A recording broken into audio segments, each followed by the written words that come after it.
must be our goal and our guide. And all that we strive for as a human family, dignity and hope, progress and prosperity, depends on peace. But peace depends on us.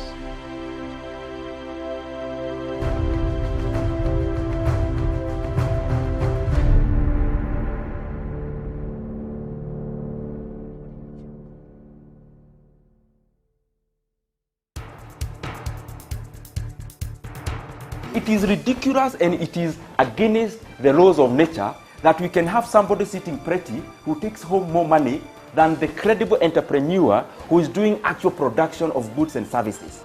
We always say it as it is. It is only in this country that when a thief is arrested, you hear elders from their tribe saying, "He is our son and he is our thief." If you are deviant Yes. and I call you leader, Yes. probably you are already a leader, but you are leading in the wrong direction. We want to see the role of the youth Yeah. in the security, Yes. governance, Yes. and development. The youth that I meet and work with here, you know, we call them the millennials and X and Ys, this and that. They don't necessarily want to live like their fathers and grandfathers, Yes. do business like their fathers and grandfathers. They're more independent, they're better educated, and they're the ones that are making everything move in this region. We look at the issues, we talk about issues that impact people's lives in Africa. The African peoples themselves continue to cheer bad leaders, and because they cheer them on, they continue to be misled. Let me ask you, doctor, would you rather be somebody who does not enjoy so much freedom but you are rich? Yes. Or you'd rather be poor who you are actually imprisoned by the poverty itself? My goal is not to come here and say, I want the majority ownership, I want to own this, I want to own that, I want to do this. My goal is we all make money and we're all happy, and I help build a big business here. Punchline is for Africa, with Africa, from Africa.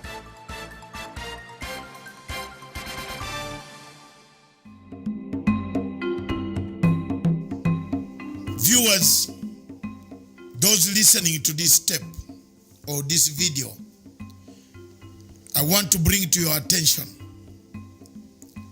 that the politics of proxy wars in Africa is becoming real, and it has become a reality. I want to bring to the attention of the African states that time and time again we have fallen victims of proxy wars. We fight wars that are not ours. We fall in conflicts that are not supposed to be, don't help Africa, and they don't help our countries at all. The proxy war that is in East and Central and the Horn of Africa has been ignited, supported, equipped by France. It has been very real that the French government quietly through its company called Total Oil has been searching for resources around the triangle of East and Central Africa and Great Lakes region and the Horn of Africa. The LAPSET was one of them, which could have been a landmark project for the people of France. They withdrew from it. The Tanga to Mwanza, they made it, they withdrew from it. The search for oil and resources through Total Oil has brought us the dangers of a proxy war in the region. It is therefore very prudent for people of the region to understand the dynamics that we are going through. For example, in Rwanda and the Burundi conflict, there is a proxy war. We are fighting a proxy country. It has brought us to a war between the two countries, between Uganda and Rwanda and Burundi. There is a proxy war in Congo who is sponsoring a resurgence of rebels that are fighting President Tshisekedi because he was not supported by countries that we know very well. This type of strategy has happened in North Africa, where Libya has been reduced to rebels, where each faction, even the government supported by United Nations, is being bombarded by a rebel called Khalifa Haftar, who is funded by countries that we know. The question of Somalia and the Kenyan maritime presents a challenge, a testy case for Africa and East Africa to stand firm and denounce the actions of countries that bring proxy wars and proxy politics in our region. It is therefore my humble submission that for this conflict, for this to end, we must do enough publicity, advocacy around the area to tell and explain to the international community why this problem is going to create an imbalance in the peace in the region, and the regional peace will be affected. It is therefore my humble submission that as a brothers and millions Ugandans who are in Somalia condemn any action by the Somali government to try to resolve issues that should have been resolved amicably as Africans within the African confines. I submit, therefore, that some of us will go a mile further to do now, from now onwards, to expose, to show the challenges of these countries that make us fight a proxy war in Africa. Thank you very much for listening. God bless you.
There are a number of countries in Africa that produce oil.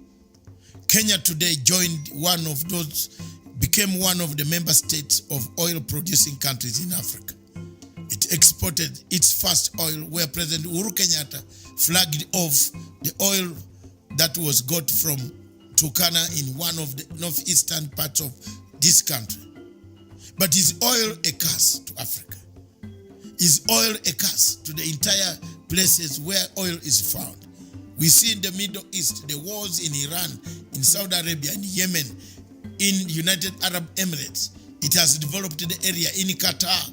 We all have many cities, skyscrapers coming up because of the proceeds from the oil. But can Africa emulate that example and bring the same oil proceeds to make sure that it makes lives better for the people, the betterment of the people of Africa and their families and their other activities?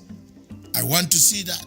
But I might not be able to explain why Africa always falls a victim. Are there external forces that make the oil in Africa to become sour? Is it the competition of the oil companies, Total and Shell BP and others, that come to Africa to take the share of the oil? Simply because we have no energy, ability to be able to drill the oil ourselves, refine it ourselves.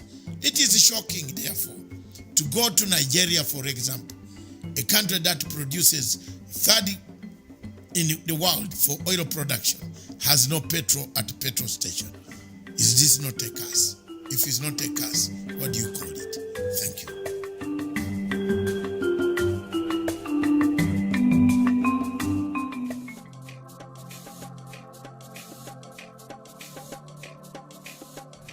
Our ambassador to the United Nations, Nikki Haley, laid out a clear agenda for reform, but despite reported and repeated warnings, no action at all was taken. So the United States took the only responsible course.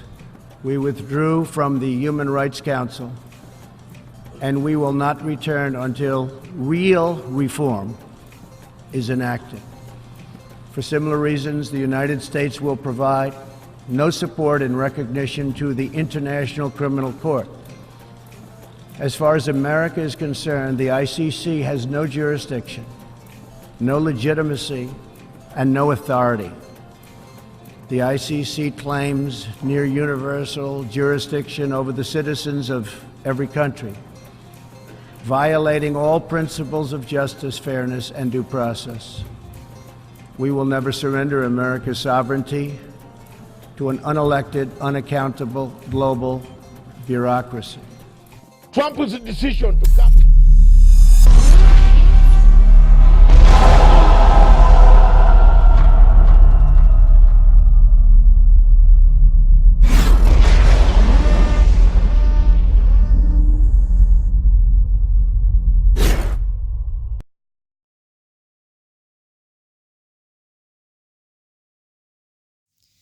A very good afternoon to you, wherever you're watching us, our viewers. This is Diaspora Dispatches, where we're bringing you a very special coverage all the way linked in Kenya and also in Netherlands at The Hague, where Dr. David Matanga, as I mentioned in our earlier broadcast during Good Morning Africa show, that at this time we'll be linking up with Dr. Matanga all the way from The Hague, Netherlands, and he's there and he'll let us know what he's doing there.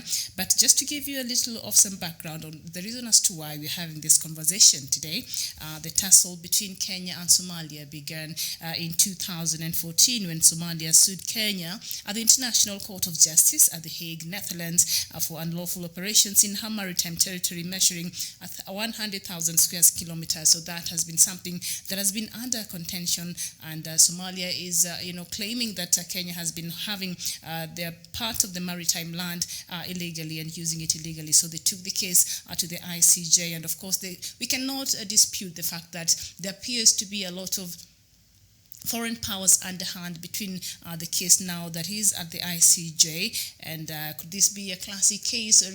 If you can recall much about how much Kenya has been of great help to Somalia, could this be a classic call of the idiom that says you don't bite the hand that feeds you? So owing to how much Kenya has contributed towards Somalia being what it is today, as majority of the critics will say that Somalia as a country will not be existing, let alone having the audacity and legal and diplomatic capacity to take any issue anywhere, let alone having access to the recognized sovereign state, to the International Court of Justice. Was it for not the help that Kenya has been towards this nation? So this is a conversation, of course, that has elicited a lot of reactions across board. And today, joining us all the way from the Netherlands at The Hague is none other than Dr. David Matanga. Doctor, good afternoon. Good afternoon, Nairobi, Kenya, and East Africa, and Africa as a whole. As a Pan-African station, thank you very much for tuning in right from The Hague in Netherlands, where yesterday I placed an application to the people on behalf of the people of Africa for several complaints of misconduct, miscarriage of justice, and several other things that I placed before the registrar of the International Court of Justice. We are not a state party, but we are enforcement of the international community. In the public interest of the world, we have a duty as investigative journalists to place before this court a complaint and several complaints about any behavior of any judge, any presiding judge, any court official over an international ombudsman like the International Court of Justice.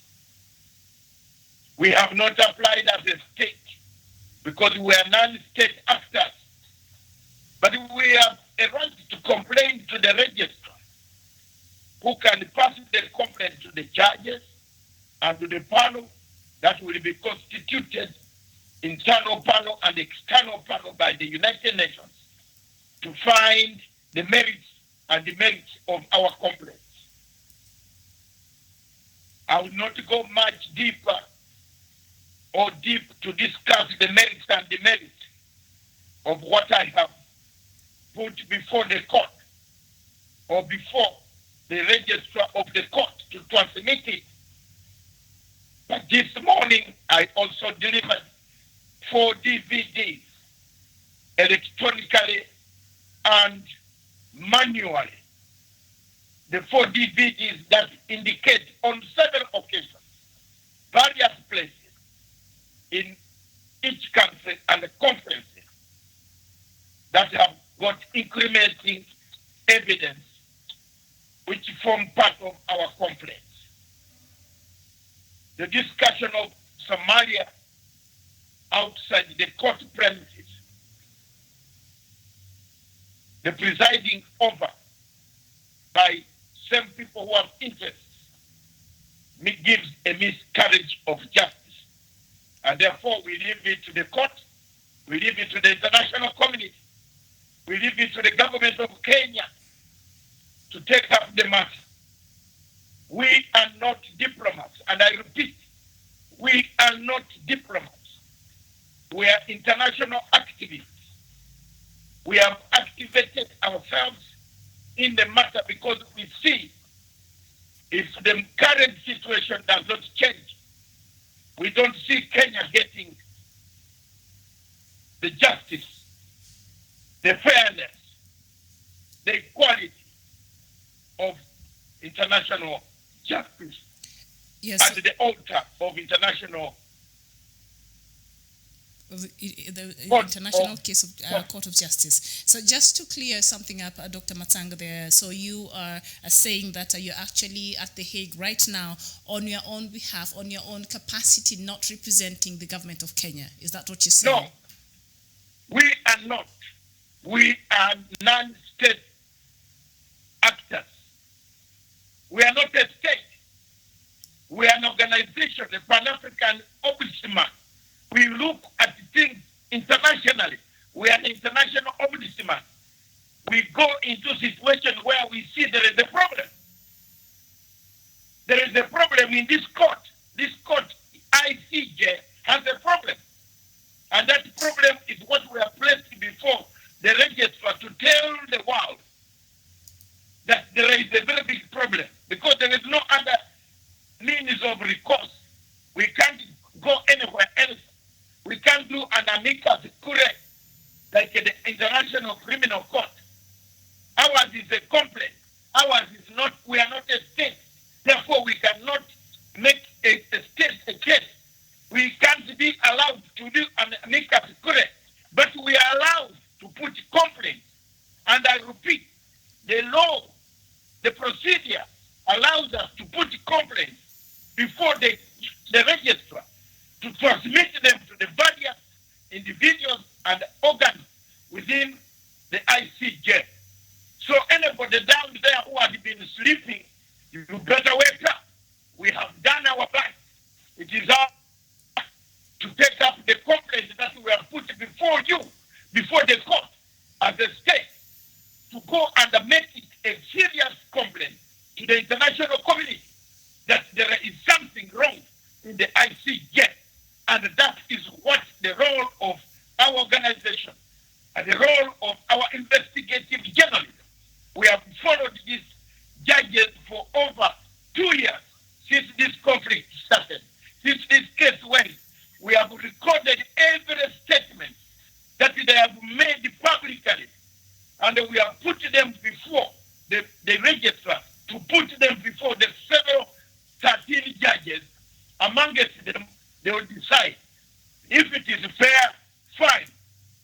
is not fair, yes, we shall be told. So we are not a state party, but we are the watchmen of the international community. We can do it anywhere, on anything that we feel that is not just in the world. We placed sanctions. We fought against sanctions against Zimbabwe. We were not Zimbabweans. We talked about the African Union, how it has been captured. We are not state operators in African Union, but we are Pan-African organization, investigative body. We have seen this cloudy. We are going to disrupt the peace in the region that we have. Therefore, we have pointed out this mistake for the United Nations Secretary General to take up the matter. If we find that there is a problem that we have, or we have placed it badly, it is up to them to make a decision. So what you're saying that some of the evidence that you've been able to gather and that you have filed, I think you said you filed today at the International Court of Justice at The Hague, Netherlands. You're saying that the reason why maybe you're uncomfortable by the judges who are probably presiding this case, do you think they could be maybe compromised, or what does the evidence show? Exactly. We can't allow that to happen, because one party will not be happy. We have said it, and we don't know what the Kenyan government will say. We have not been instructed by the Kenyan government. No, we operate in our own operational methods, and we have put a case. We have written with our own lawyers. We don't have Kenyan lawyers among us. We are an international ombudsman. I say it in good Shakespearean English. Ombudsman. We want to see justice. If there is any justice, the judges that are going to handle this case must be beyond Julius Caesar's wife. They must be beyond cleanliness.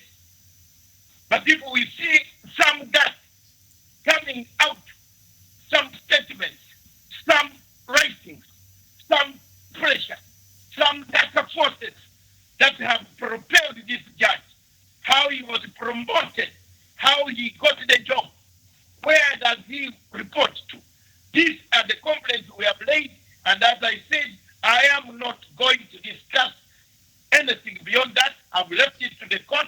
I've given them the 4 DVDs, video showing exactly what this guy has been doing for the last years that he has taken over this case.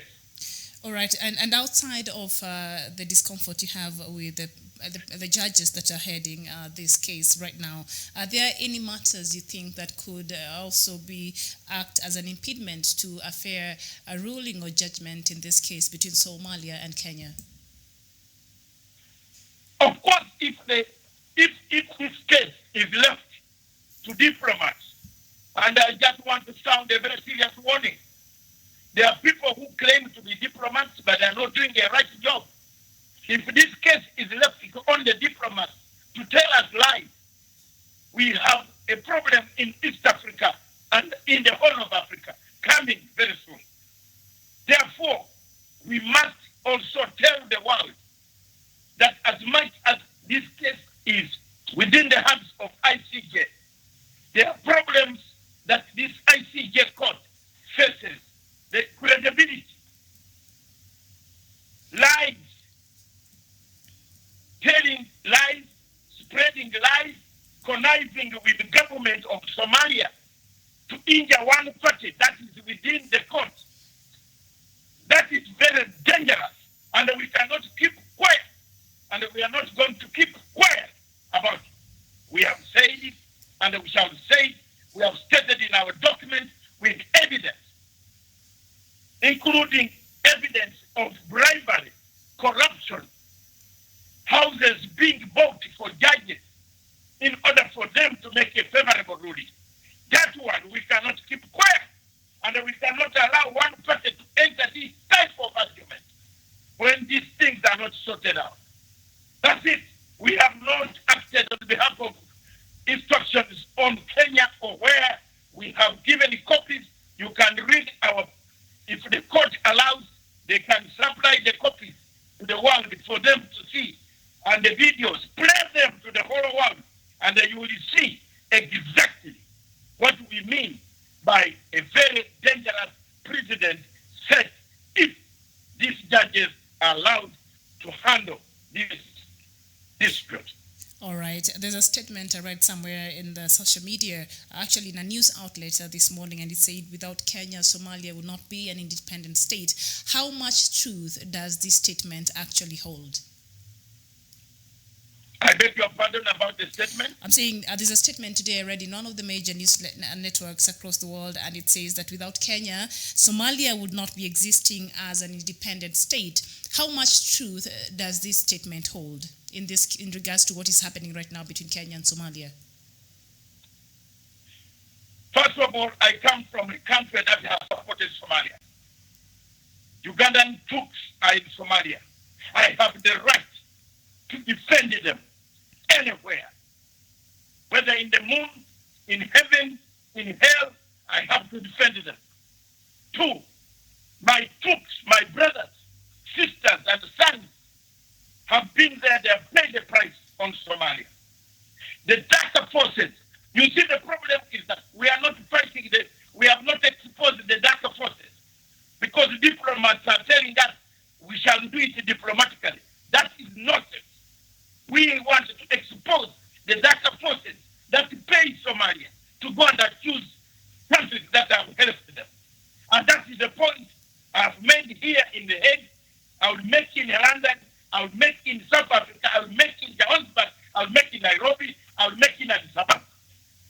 My statement will go to every corner of the world to show that these things have happened.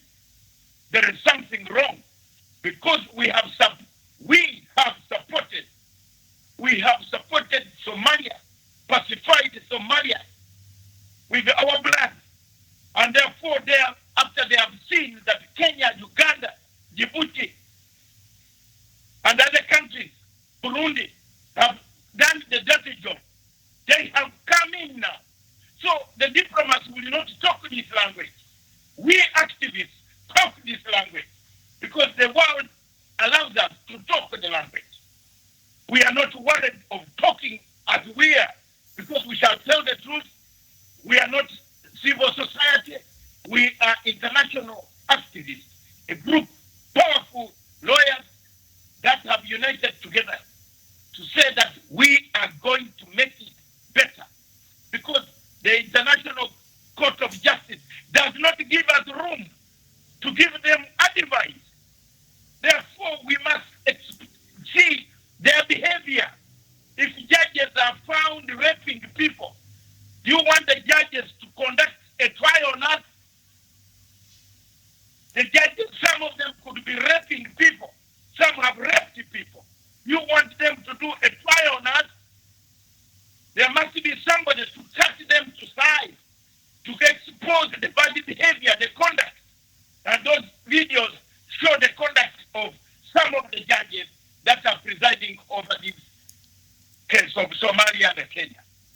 All right, and of course, some people would argue that Somalia would be worrying about a lot of important and urgent things in Somalia right now in terms of security, necessities like food, water, and medicine for its citizens, like very basic things, and even just try to bring the security to a normal, to normalcy. And but there seems to appear as though this maritime is something that is quite urgent to the Somali government. What would be the urgency behind this thing? Why did they have to take it to the ICJ while there are other actually important and urgent things that the Somali government will be trying to do right now in Somalia? It is because of the darker forces. The darker forces that have always pushed Africa to the edge of a conflict. Believe me or not, Miriam and the viewers, wherever you are, they are there. They are pushing Somalia to the edge. Africa is looking for one passport. Which African country in this century would look for a border? Which one?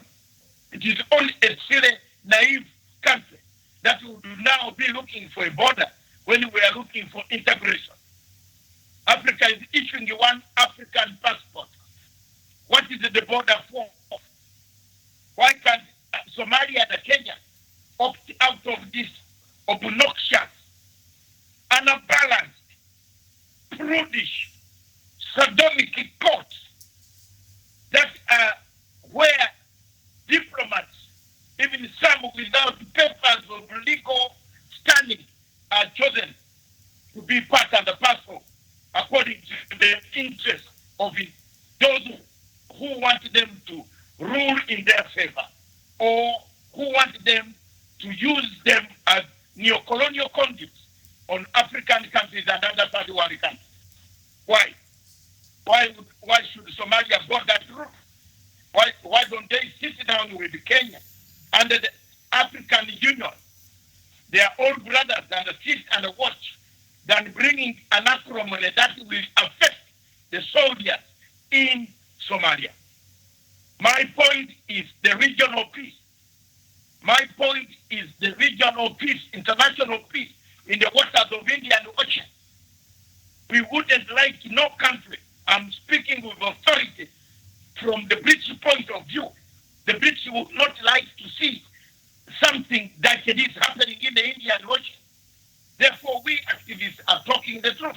And we are saying this could happen, could bring about the only trading route to east of South Asia and Australia could be disrupted by such obnoxious rulings that will come out of a mouth that is bribed, that is corrupt, that has got syndromes and a face of incompetency, and that has done very many bad things underhand, receiving presents and gifts in the form of houses in Europe, Turkey, Qatar, and elsewhere. You see, that's how things are sweet there. You can see how sweet it is. Our investigative piece leads to that. Let the judges read it, let the judges view it. If we are wrong, we shall be told we are wrong. All right, and it's also very interesting to note the chronology of events. In 2012, there was a conference in London that was held there to talk about matters Somalia. And while they were talking, these European countries, they did not really mention the efforts of Kenya and Uganda and Burundi and Ethiopia. And these are the countries across the region that has been very helpful in terms of helping Somalia rebuild and restore some level of security in that country. It was omitted on purpose, and then 2 years later, Somalia goes to the ICJ and files this case. The timelines, is it telling as to what really must have advised the need for Somalia to go and file this case at the International Court of Justice? First of all, I would like to tell you that is the horrid story of Africa. We do all the dirty work, and some people just come and walk and eat free. You remember when Somalia fell to the hands of other bodies, terrible international agencies. Uganda was the first country to send the troops. Djibouti, Burundi, Kenya was embargoed not to do so because it was a front line state. Kenya later on, it was allowed in the Security Council. We have done all the good things. We have pacified. We have lost lives. We have been killed. We have been everywhere now. The international community is coming in to take over freely. I can call it freely. Walk in, take the oil, take this, take that, take fish, take mines. That is the game of international mercantile capture. But I think time has come. That's why some of us have come to this length to say there is a problem and we shall not discuss beyond that. We want to tell the people that it usually happens, and that's the tragedy of Africa. And that is the tragedy of Africa. And regardless of this ruling, how it will turn out, how do you think these two countries, Kenya and Somalia, will relate moving forward? The relationship between these two countries, which I believe right now is on a balance, because when you go with somebody to the court to fight over something, that means there's some level of, some discomfort. And I don't want to use the word acrimony, but, it can get to that. But moving forward, after this case is done, how will that be for the relationship of these two countries? East or west, whichever way the case goes, it is not very good for the peace of Africa. That's all. That I can say. There would be no peace in that region, whichever ruling you take. So we have already made the situation worse. And those who leaders must think twice and see we have existed all along with the Indian Ocean without having acrimony over the waters of Indian Ocean. Why should we start now? So east or west, it will cause a lot of ripples that could affect the entire security of the region. And under Chapter 7 of the United Nations Security Council and the chapter of the UN on peace, Article 39 and 40, I think regional peace will be disrupted. And I think it is time for us, we people who are not diplomats, to come in also and talk. There are people in Kenya who would not like us to discuss this.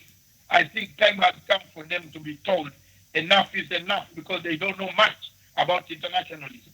Internationalism is very dangerous if you don't talk about it like we are doing, and let the other people pick it the way they pick. Let people read about this conflict so that they help us. If we don't do that, we have a problem, and it could, swallow us lives.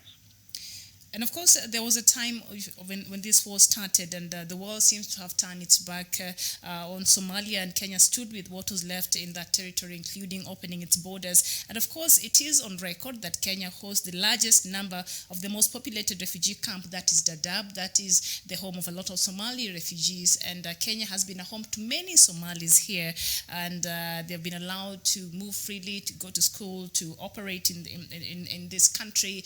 Is this a slap on the face of Kenyans? Kenya is a great island of peace in the region. Kenya is a very important country. It has worked so hard to put everybody, to allow everybody. It has shouldered a lot of difficulties on the refugees around the region. It has allowed quite a lot of humanitarian agencies to operate within the region. It has pumped in its own money. This country has actually enormously played a pivotal role in stabilizing the Great Lakes region. We should give Kenya a credit for all the roles that they have played. And therefore, anybody trying to derail this, and anybody trying to make this not known to the international community, is none than a dangerous person that we should shun and keep away from any form of intervention into the conflict. And that's why we are saying the judges, if they have got some rotten apples, they better get out and put a panel, and then Somalia must think first whether they want to go that route. After that route, will they still be the same with us or not? All right. Of course, in June, Kenya was set to file a complaint with the Norwegian government and British governments, whom it accuses of fueling the feud between Kenya and Somalia. And the development came after United Nations monitors warned in a confidential report that Western commercial oil exploration in disputed areas of Somalia and discrepancies over with authorities can issue licenses to companies could spark further conflict in Somalia. So actually, even at the United Nations, they were worried when Kenya handed them this report, a very confidential report, that the exploration ideas by these Western countries could actually put this region in jeopardy. What would be your message to some of these countries that are really hell-bent to make sure that this case goes either way? You see, it is because we have kept quiet. Believe me or not, from yesterday, the ball game has changed, because Matanga has brought it to international scene. Let's play. Let's educate the people. Let's tell every government that is coming in that region that there is trouble. We can't accept it because we had kept quiet. We put in a thing among ourselves, the diplomats and the legal minds in Nairobi or in Kampala or Addis Ababa. We must bring it to the international scene. Let other people come in with other suggestions to stop this from taking off, because a favorable judgment. God bless me.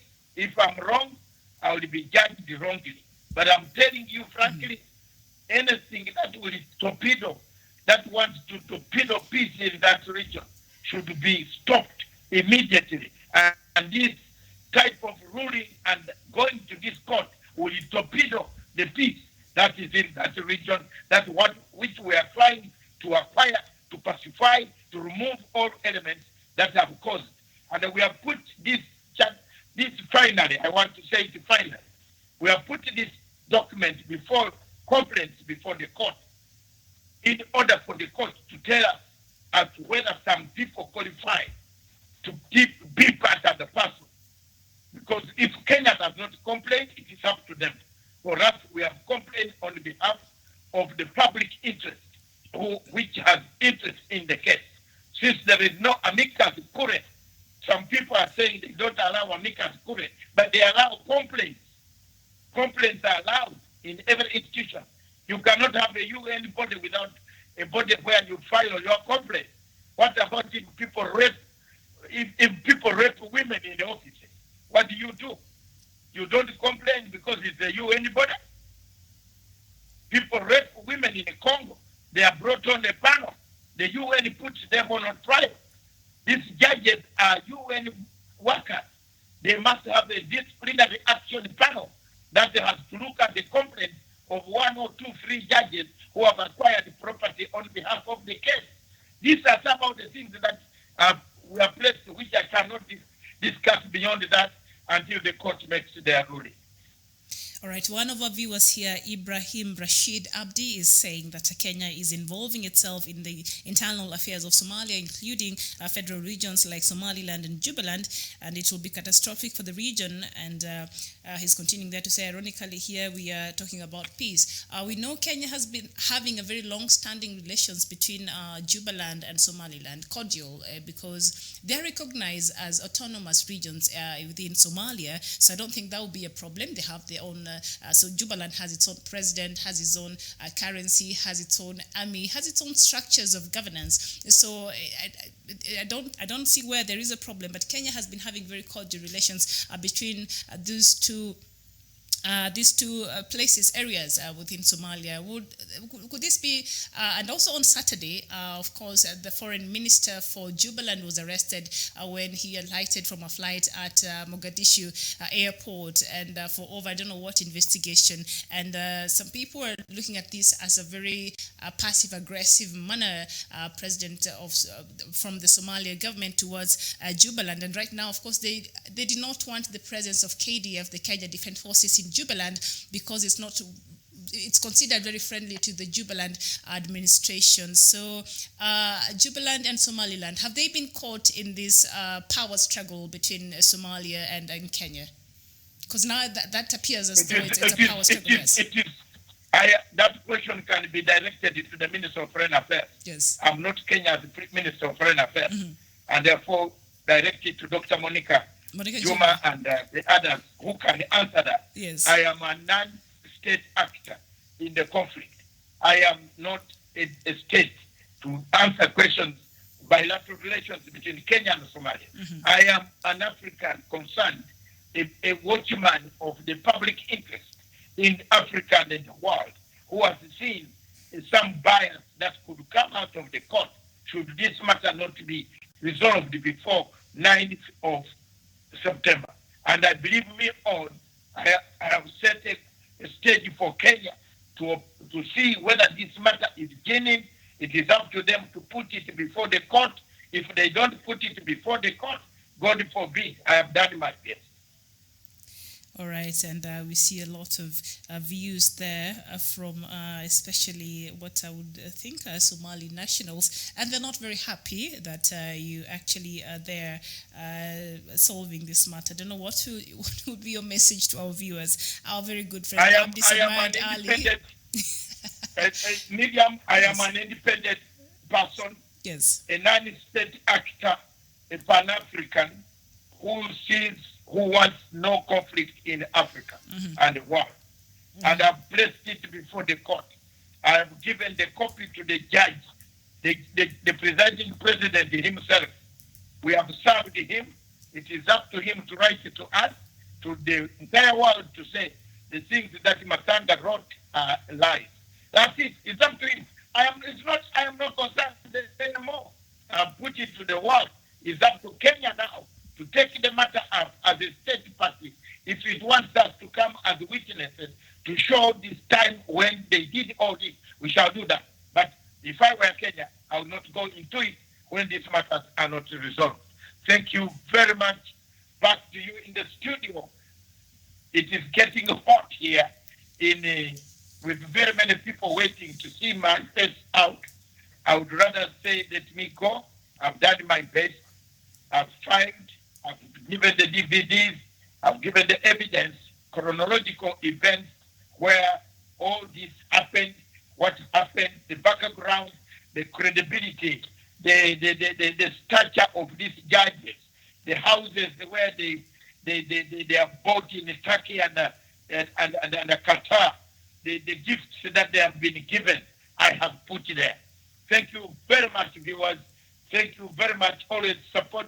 If you want all this, you will get it on Pan-African Forum, ltd.com. Always read my blog and you will find us there. I want to thank you, Miriam. I want to thank everybody. I want to thank you. God bless you. See you when I see you. Thank you. God bless you.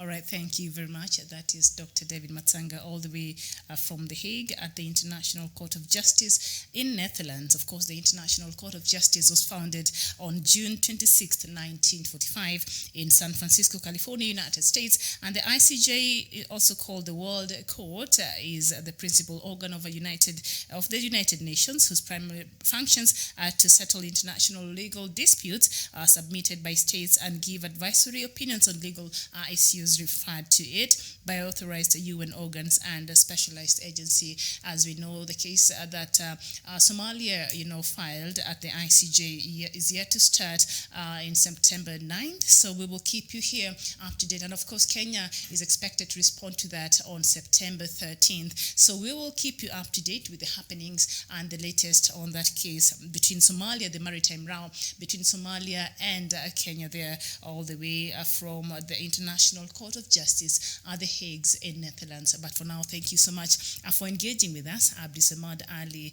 Meid, Gutale, and the rest of you who have been very passionate expressing your opinions here. It's all welcome. It's a free platform, and so we value all your opinion and everything that you have to say to that. Thank you so much for engaging with us this afternoon. Until tomorrow for another edition of Good Morning Africa. Thank you for watching. I'll see you tomorrow. My name is Miriam Ogutu.